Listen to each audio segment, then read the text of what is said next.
Here's the same drum loop at 5 different levels of production.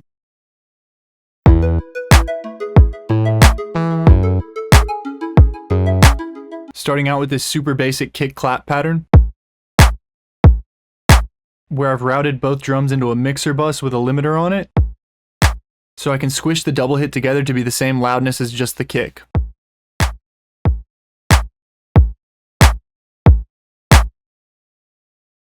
For level 2, I've taken these 2 kicks and slid them to the right to add a little bit of groove. Then I've taken my clap sample, got rid of the first 2 little parts right there and gave it more of like a hand clappy sound. Then added an EQ and sent it through a really small reverb to make it sound like it's in a room. And then I added this reverse kick right here, along with this weird little vinyl slip sample between the swung kick and the second hit of the clap, which just adds a little bit more grooviness and helps like build tension before the next hit of the bass right here.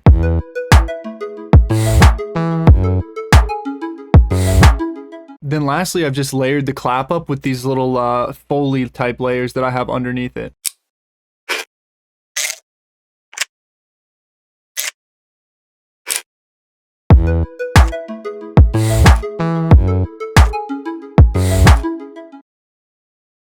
Next, I added a bunch of pieces of Foley and percussion to kind of fill the empty space in the drum loop instead of adding hats.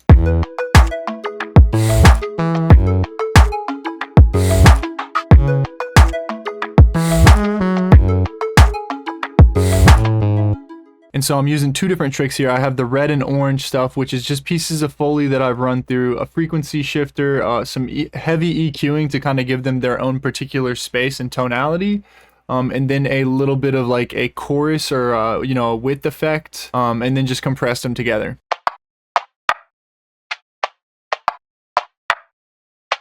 Then for this bottom piece down here, I've taken a drum loop from Glitchy Bullshit Super Duper. So the next sample pack that I'm putting out, it's not out yet, but it'll be out at some point.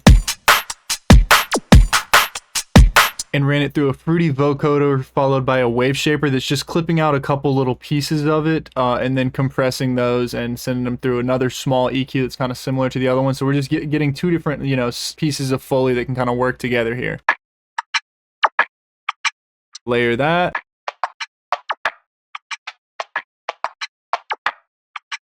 And then the last thing that I did here was add a sidechain, which really doesn't do anything to the drums. It just moves the melody up top out of the way. So the melody will go from this to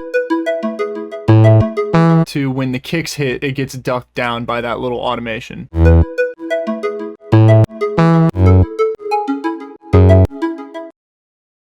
Okay, for the next level, this is the one that I would say separates producers that really impress me from producers like myself that I'm not impressed by, well, which is a level of refinement and restraint. So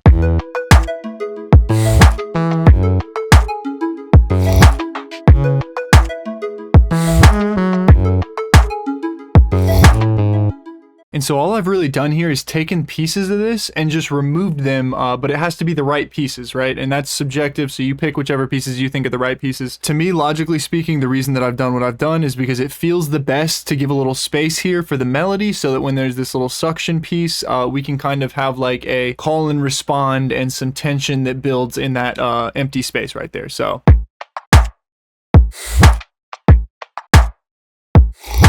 then another thing that I've done here is I've added a call and respond with my drums though, where I'm doing this type of suction into the first piece and then switching it to like this sipping, like drinking out of a cup piece of Foley that I have.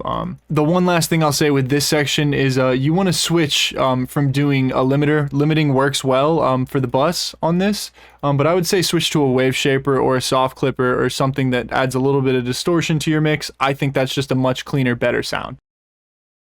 Then adding on level 4, we get to level 5, which I would say is adding things, but doing it subtly. So I'll kind of explain what I mean after I play this.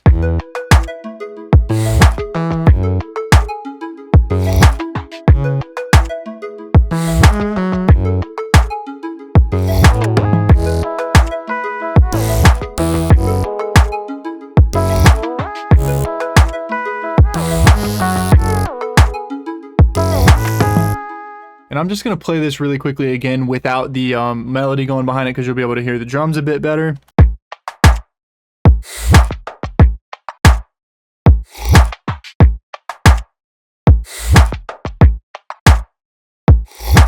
And so what have I added here? I've added a couple of things. First we have these little ghost kick hits that I've taken the regular kick, cloned it, added some pogo and a little bit of low cut and resonance, and that's just a good way to get nice ghost hits that you can use to layer with your percussion that you have here. So I have perks going on, and I'm just adding some little ghost hits and also a ghost clap under it. So what have I done with my ghost clap? That's my regular clap.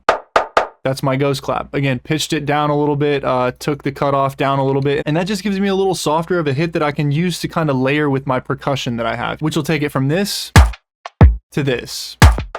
You know, and I have the same thing kind of leading in before the first clap too, with the this second little just quieter. And always, if you're doing ghost notes, this is the main thing. I should definitely say this. You want to have them way quieter than your regular drum. That is not as good as this. It's just more subtle, it's more flavorful. It's what Kaytranada would do. I don't know if anybody remembers Kaytranada. Then I've also, at the end of my beat here, at the end of the 8-bar section, I've added this little drum fill, so. And the thing that I'll say for drum fills as far as mixing and like how I want them to sound, typically I want my drum fills to be louder than my percussion most of the time, near the same volume as my kick and clap, but not overpowering them, right? I want them to be behind my kick and clap, well above my percussion or my like secondary rhythmic thing that I have going on, whether that's hats or cymbals or whatever. And again, I'm kind of layering this with percussion again here, so I'm not getting rid of my percussion to do this. It's a much worse sounding thing. I've even added a little bit of swing to this particular piece of it. Then lastly, I would also say you want to, at this point in production, definitely start knowing how to mix drums, but also mix a drum bus. So what I've added to my drum bus here, one at a time. First of all, I'm ending it with a wave shaper, so that's going to limit the peaks to one steady height or one steady loudness. Then I've added just a little bit of deboofing EQ, so this gets rid of that weighty mid. This gets rid of a tiny bit of brightness. Then I've sent it through a reverb. And this is just the tiniest room. You want to feel it, you don't want to hear it too much. Then lastly, I have like some subtle distortion here.